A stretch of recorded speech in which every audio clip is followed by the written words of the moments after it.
Hello everybody, this is Delpha, and today we're going to be playing Sunrider Liberation Day Return Beta. It came out like last night, which is good. I would have done it then, but I had to go to sleep, yep. Also, I'll probably do about 30 minutes, and then I'll wait until the full release. Alright. An alternate universe retelling of the main story where Kayto Shields mysteriously wakes up 3 days before the Liberation Day massacre, somehow aware of who will betray him. Dun dun dun. And all those endings. Brilliant. Oh, that'll be fun. Alright then, let's start.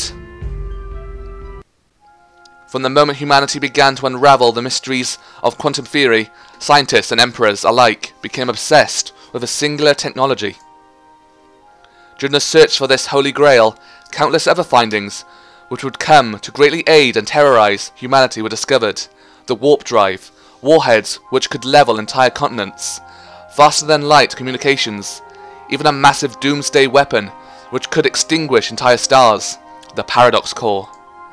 But all those powers were irrelevant next to what would be possible with the Holy Grail, a time machine. In its most simple application, one could undo past mistakes. If an action ended up causing an adverse reaction later in time, one could simply travel to before when the action was made and react differently with the benefit of hindsight. The full implications of such a device were still far more awesome. One could stop aging, freeze time for everyone else but oneself, and perform an ultimate number of actions while everyone else was frozen, translocate other people and objects anywhere at any time, become older, become younger. Given an infinite amount of time, one could become anyone and accomplish anything. By no exaggeration, someone with a time machine would not be a human, but a god. I wonder who that is. Ashada pondered those thoughts as she walked through the diode cloning facility. Her steps took her to a familiar location, her old office. I gotta remember the voices now, yay. So, even this detail has been recreated exactly as before. It was here, with the merest sliver of a second, she brushed her fingers against that almighty power. The paradox core. The galaxy's greatest and most dangerous minds had gathered here, in the furthest corner of the galaxy, to finally attain what had eluded humanity for so long. They were exiled, Alliance researchers and new Imperial scientists, deemed too dangerous even for the tyrants of New Eden. But attempt after attempt, year after year, they had failed to produce results. Computations done through their best supercomputers and artificial intelligences failed to yield breakthroughs. It was then when they realized such knowledge was beyond the comprehension of mere humans. They needed to create a new race, capable of thought processes beyond the capacity of even the most gifted of Homo sapiens. First, a prototype was created, Ashada. They watched her, raised her as a one of their own, even gave her the surname of the director of the Paradox Core, who assumed the role of her father. But it was all a lie. Humans created me for their own ends and tossed me away the moment I fulfilled my use. The prototype produced some promising results, accomplishing what supercomputers and the galaxy's best minds could not. Alice successfully translated molecules by fractions of a second, a breakthrough produced even before the artificial girl had even turned 16. Using the lessons learned from the prototype, the Alpha was finally created. Alice's teeth clenched. Those scum created my sister and I, just so we could be tools in their search to become gods. But I stopped their plans and saved the both of us.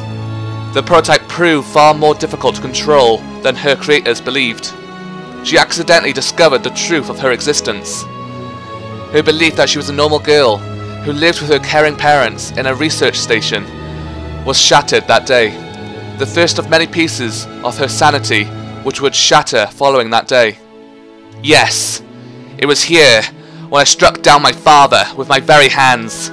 What else could I do? I was merely a test run. They were going to toss me away like an obsolete machine. I had no choice. I was going to rescue my sister and escape this prison. But Alice's life did not have such a happy conclusion. my sister. Alpha's voice disturbed Alice. Her younger sister approached her. Alpha touched Alice's eye with her index finger. A single droplet of tear ran down her finger as she wiped Alice's eye. Your thoughts, they are bleak. Alice turned around, putting her back to her sister. She closed off her mind, so her younger sister would not see the depths of her madness. Why do you retreat to the abyss so? Soon we shall control all of humanity under our grasp. We will rule those who sought to control us.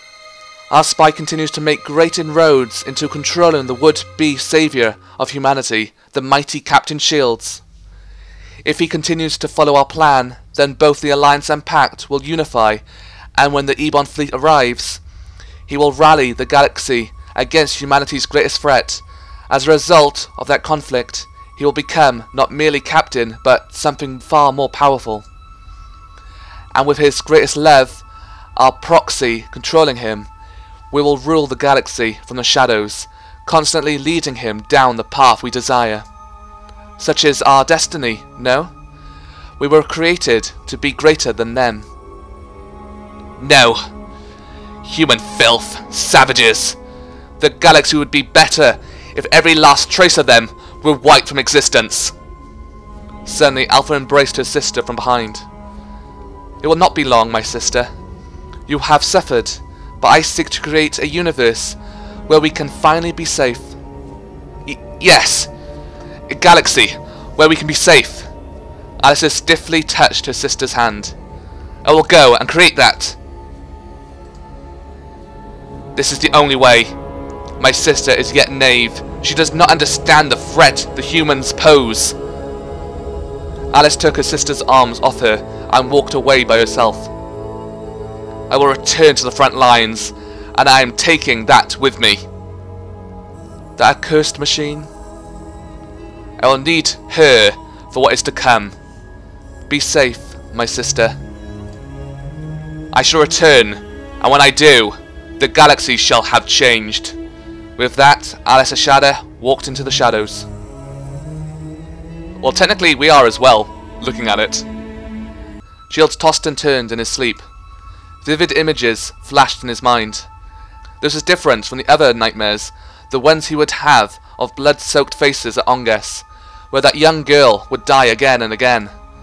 He would see her pick up the knife every time, but despite knowing what was going to happen, his body would be paralyzed. Then her face would morph into his sister, Marae. You killed me! No, tonight's nightmare was different. Oh! Spoilers! If you haven't seen the rest of my videos yet. Images flashed by, too quick to decipher, but something horrible had happened. No, will happen. He was going to make a horrible mistake. Suddenly, he jolted awake. He realized he was in his bed. He shook his head, relieved he was just having a nightmare. Wait a minute. He felt someone sleeping beside him. What the hell? Shield spun around and pulled the cover off his bed, revealing a certain pink-haired doctor nestled up next to him. Oh no. Ugh! Shield leaped out of his bed and stood upright, as a steel rod eyeing Claude with outrage. Certainly he had known the ship's doctor would go to any lengths to molest him. But to actually break into his quarters after hours? Besides, his room was locked with the strongest encryption protocol on board the ship. Ikari had seen to it that his door would not be broken into ever again. Just how did this buffoon of a doctor get here? For a moment, he tried to recall if he had been drinking heavily in the mess hall before he arrived at his quarters. No doubt this lecherous doctor would have used such a lapse in his defences to latch onto him into his bedside. Thankfully, he recalled that he had merely been filling out paperwork the whole night, before finally deciding he had enough and resigned himself to listening to Ava's lectures in the morning. Claude opened her eyes with a yawn. Good morning. Good morning? How did you bypass security to get in here? Arrah! Claude stood from the bed, her hair a mess. It was such a pitiful sight, Captain. Looking at your sleep-deprived face every day. As ship doctor, I had to do something to remedy your sleep disorder, Stat. Of course, the best remedy would be a contented deep sleep after pounding your white-hot vanguard into the woman of your dreams. And so Claude Trilo stepped up to the task. Sir! Yes, sir! You can use this body in however manner you desire. Your acting medical officer is ready to serve under, above, in front of, and behind you, Captain. Shields rubbed his face in irritation, the conversation obviously not going anywhere. Hey, cut it out! I'm asking you to tell me what you're doing here. Well, I'm sure it'll become clear soon enough. What? As if on cue, Shields heard the door to his cabin open. The hell? He quietly knelt down behind his bed. If there was another intruder in his office, then it would mean that the security protocols on his door had failed entirely.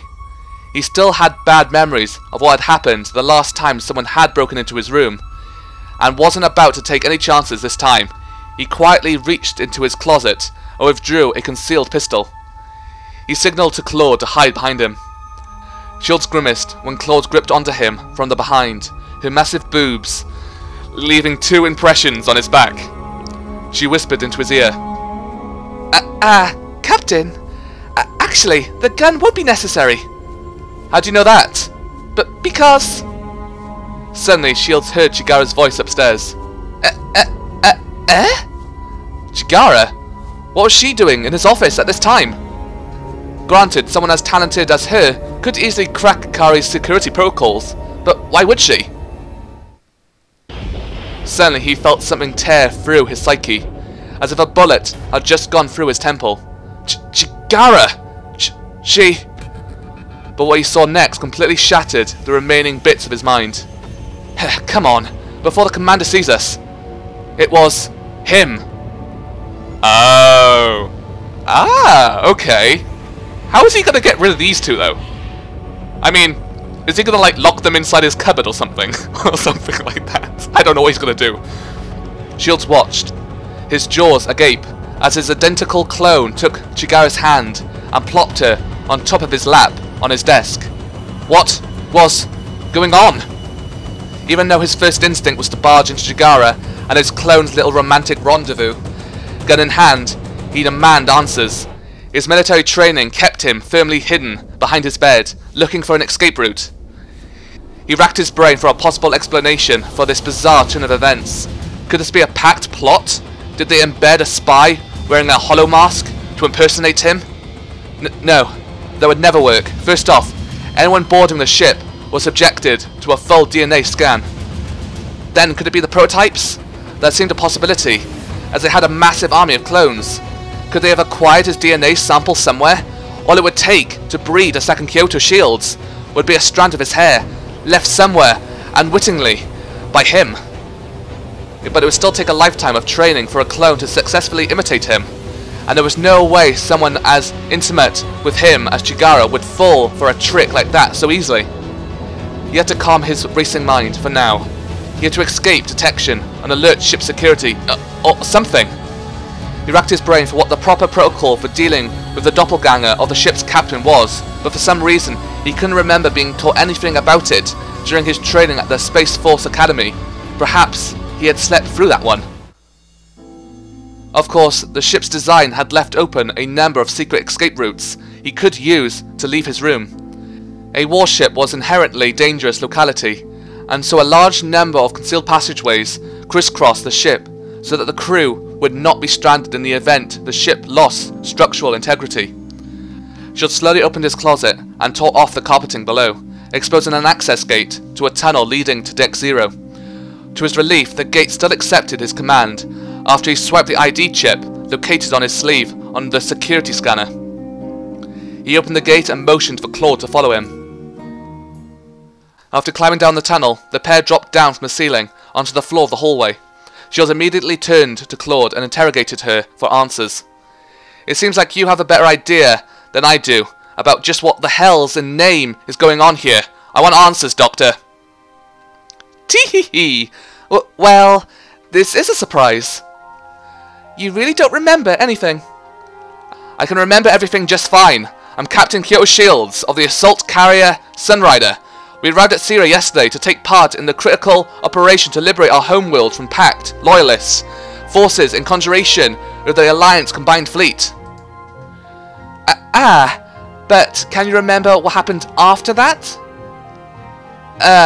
After we arrived at Sierra, I spoke with the rider team in the mess hall. Then I returned to my office to do some paperwork, and then the next thing I knew, I was in bed with you.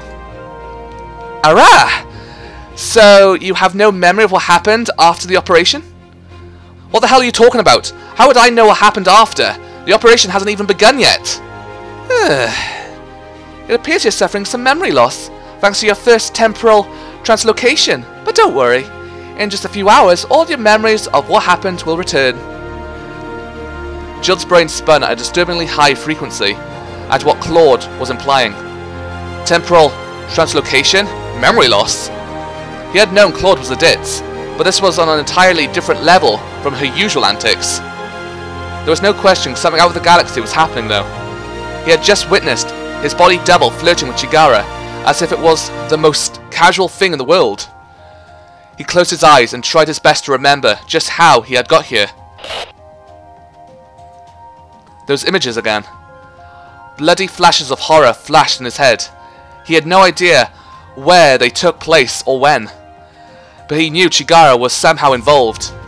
Those aren't just images, they're my memories, aren't they? Did you remember something, Captain? A massacre. Everything we worked for, destroyed. Horror. Knowing that much, I guess I can fill you in about the rest. 3 days from now, a disaster will occur at Sierra, which will thrust humanity into a war so devastating. It will make the Neutral Rim war look like a mere playground, scuffled in comparison. I'm sure you already have a promotion, but Chigara will be the catalyst who will spark that disaster. I've brought you here to rewrite the past, to prevent that disaster from occurring. Once again, Shields' head received another bombshell of revelation. What was Claude even saying? Bring him back to rewrite the past? Something like that was impossible. Suddenly, more memories played back in his head. You're telling me Claude is a time traveler? No, far more than that. If such an entity could be given a name, then the closest description of her would be Claude is God. Or goddess, however you want to word it. Shields rubbed his spinning head and fought back the mounting nausea. While his understanding of what had or will happen was still foggy, like trying to recall a dream he had seen months ago, Claude's seemingly impossible explanation seemed validated by what fragmentary memories he still retained. Okay then, we alert ship security, then we detain Chigara. Problem solved, right? Actually, Captain. He shook his head at his own naivety. Of course, resolving this wasn't going to be that simple. For all intents and purposes, the Kayto shield sitting on Chigara in his office right now was the captain everyone accepted in this timeline. If he just revealed himself now, he would be the one to get detained and questioned. And given his doppelganger's infatuation with the chief, he doubted that convincing him that she was a spy would be so easy, especially from inside a brig cell. The fact that he had less than 72 hours to stop the massacre meant he couldn't afford to risk getting confined in the brig for the duration of the coming battle. He had to take a more covert approach. No, the proper protocol in such a situation would be to confine the captain's doppelganger in the brig for further questioning, which to everyone in this timeline would be me. We can't afford to blow our cover. We'll have to approach this differently. We recruit one person to help us, someone we can trust. Then the three of us work from the shadows to prevent the disaster from occurring. Oh, I see. Understood, Captain. Then, who shall we recruit to our cause? He gave that question a long thought. That person would have to be... Oh, brilliant. Okay, so this is how the roots start then. Okay then guys, I'm going to end it there. I was going to do 30 minutes, but now that we've reached a choice, I've changed my mind. So all I want you guys to do now is just tell me which route shall I start when the full game comes out. I'm thinking of doing Akari, because we haven't really I guess we've never had a chance to really date her through any of the Sunrider series. So that's that. But if you guys want me to do someone else first, then just let me know. Okay then, thank you guys for watching. This has been Delpha. Don't forget to like, comment, subscribe, share, and all that good stuff. Thank you again, and goodbye.